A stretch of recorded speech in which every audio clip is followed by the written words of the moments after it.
yang akan disiapkan bagi pionir gitu Pak, itu tunjangan khususnya ini seperti apa gitu Pak, dan mungkin anggaran yang disediakan berapa sih Pak? Terima kasih. Baik, terima kasih. Ada lagi? Satu pertanyaan lagi boleh? Rekan-rekan media. Ya, di sebelah kiri masih Pak Menteri. Nama dan dari media mana Mbak? Selamat pagi Pak, dari Garuda TV.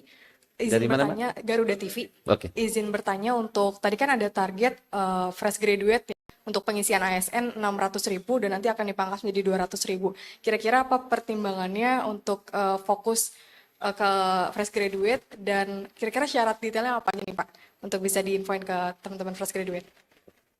Terima kasih. Dua pertanyaan dulu Pak Baik, Menteri. Tuan. Ya, Baik. silakan Pak. Teman-teman, saya minta yang slide beberapa tunjangan pindahan yang secara umum. Nah, Bapak sekalian yang saya hormati, jadi nanti mulai kepindahan, pengepakan barang, transportasi, dan seterusnya, itu akan dibantu. Satu ASN, biaya pengepakan, kemudian pasangan ASN, biaya tunggu, kemudian ada asisten rumah tangga, itu biaya transportasi, dan seterusnya. Nah, untuk insentif khusus, biaya terkait dengan tunjangan pionir, saya belum bisa umumkan di tempat ini karena masih nunggu ratas dalam waktu dekat.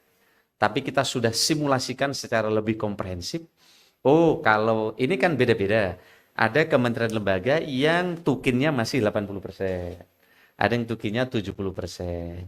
Ada juga kementerian lembaga yang tukinnya udah 100%. Itu mempengaruhi nanti selisihnya ini untuk kita jadikan tunjangan pionir. Jadi tunjangan pionir kita siapkan, pasti ini akan menarik, tapi belum bisa kami sampaikan karena saya masih harus lapor di ratas. Mudah-mudahan minggu depan setelah rapor ratas, saya kira nanti bisa laporkan kepada teman-teman. Tapi skemanya sudah kami siapkan. Yang berikutnya terkait dari Roda TV, kenapa fresh graduate? Karena selama ini justru lama sekali kita tidak merekrut fresh graduate. Kita selesaikan P3K saja, itu kemarin 2,3 juta. Gede sekali. Nah, fresh graduate kenapa tidak kita rekrut selama ini? Karena kita ingin selesaikan teman-teman yang mengabdi di P3K, yang udah puluhan tahun tapi belum terangkat. Tapi kita sudah siapkan skema, ada P3K penuh waktu dan paruh waktu. Dan atas dukungan DPR di jalan tengah, dan sekarang makanya alhamdulillah ini jadi solusi. Tapi pada saat yang sama sudah lama sekali anak-anak yang punya kapasitas ahli IT, hukum, ekonomi tidak punya kesempatan di sini. Maka tahun ini kita buka, tapi dengan seleksi yang amat sangat ketat. Sehingga tidak ada lagi jadi PNS ini hanya orang dalam. Kalau bapaknya pegawai, anaknya jadi pegawai, nggak ada lagi. Sekarang semua orang punya kesempatan yang sama. Maka kemarin saya senang ada anak desa tiba-tiba menjabat di posisi tertentu karena sekarang punya kesempatan yang sama. Saya kira ini adalah komitmen pemerintah untuk menghadapi Indonesia Emas dengan menyiapkan SDM, dan pada saat yang sama pemerintah sedang menyiapkan apa yang disebut dengan sistem pemerintah berbasis elektronik. Kenapa? Nah, ini mulai bulan depan, ini sekarang sudah proses.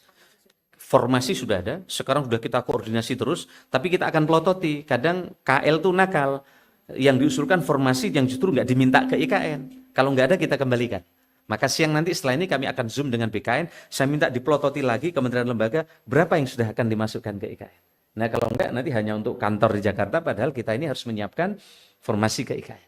Jadi kontraknya 200.000 dari sekarang formasi IKN.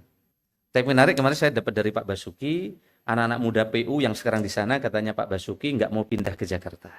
Yang sekarang jadi tim. Kenapa? Di sana nggak ada kemacetan. Anak yang tadinya tinggal di Bogor, di Kerawang, setiap pagi macet. Di sana nggak ada kemacetan. Apalagi sampai kemarin mobil listrik semua sedang didesain, sehingga di sana sebagus apapun Pak Wamen punya mobil, tapi kalau nggak listrik nggak bisa masuk ke sana. Nggak bisa masuk ke sana. Dilarang masuk. Jadi teman-teman bisa menyaksikan kota sehat seperti apa, yang nanti sekaligus menjadi kota cerdas. Cukup? Baik. Terima kasih sekali lagi rekan-rekan media. Baik teman-teman sekalian, saya ingin tutup dengan pantun. Burung Raja Wali terbang mengudara, terbang menari mengitari buana, memulai kemajuan di Nusantara, masyarakat sejahtera dan bahagia. Terima kasih, selamat pagi, kurang lebihnya saya mohon maaf. Terima kasih Pak Dirjen, Pak